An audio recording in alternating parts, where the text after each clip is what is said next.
Olá, sou o professor João Arantes e continuando a nossa videoaula sobre estratégias para a organização e planejamento de adolescentes com TDAH, a gente vai mostrar, vai ser um pouquinho mais específico do que na aula anterior, vai mostrar aqui algumas ferramentas, né? Então vamos pensar assim em grandes áreas, primeiro, em termos de organização e planejamento, né? A gente já falou checklist, agenda digital, papel, né?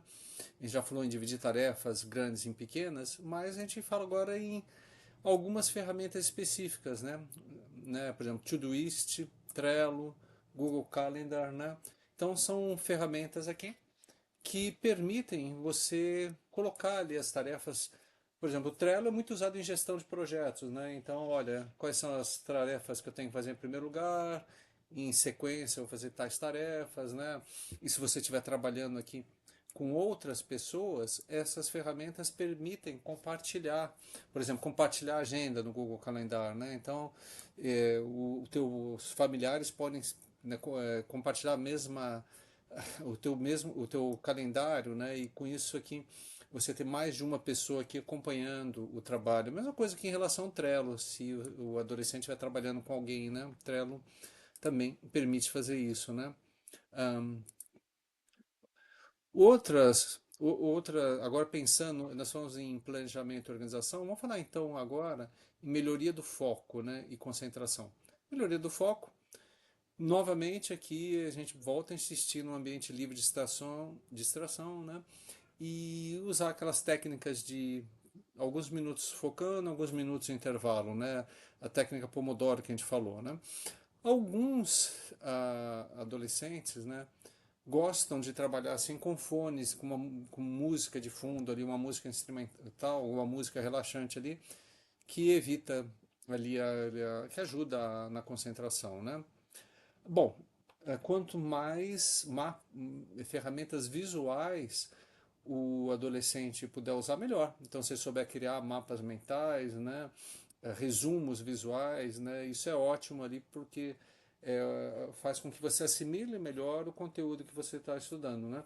Então, quando você associa assim, uma imagem ao texto, você melhora a sua aprendizagem assim de longo prazo, né? Isso vale para pessoas com TDAH ou não, né?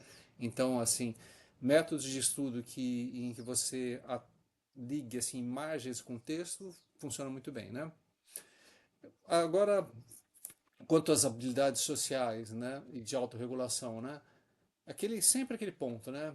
Pausar antes de responder, ou seja, né, tenta quando se controlar de responder, para um pouco, não responde imediatamente, né? O uso ali da meditação, né? Olha, tentar identificar quais são os pensamentos, tentar identificar quais são as emoções que você está sentindo, né? Usar técnicas de respiração profunda, né? Quando você está fora de controle. Escrever mesmo em diário de emoções ali para trazer à superfície aqui a sua percepção sobre os seus sentimentos, né? A gente comentou também criação de rotinas e hábitos saudáveis. Ou seja, a rotina é fundamental, né? Ter um horário para o estudo, um horário para o lazer, um horário para o esporte, um horário para o sono, um horário para o eletrônico, né? Usar alarmes e lembretes aqui para manter esses hábitos assim consistentes, para não esquecer, né? E praticar exercícios físicos regularmente, seja corrida, musculação, esporte, natação, né? Enfim, né? Porque isso aqui ajuda a amenizar os sintomas, né? Ajuda a controlar o foco, né? Quanto ao controle de impulsividade, né? Sempre antes de agir, pensar, isso aqui me ajuda ou atrapalha, né? Reagir dessa forma, né? Aquela regra dos 10 segundos, pensa aqui, respira fundo, pensa 10 segundos antes de responder ou tomar uma decisão impulsiva, né? E escrever mesmo quais são os prós e os contras de cada decisão, né? Bom, falamos um pouquinho dos desafios do TDAH na adolescência e agora a gente, nas próximas videoaulas, né, a gente vai falar um pouquinho de TDAH na vida adulta. É isso aí.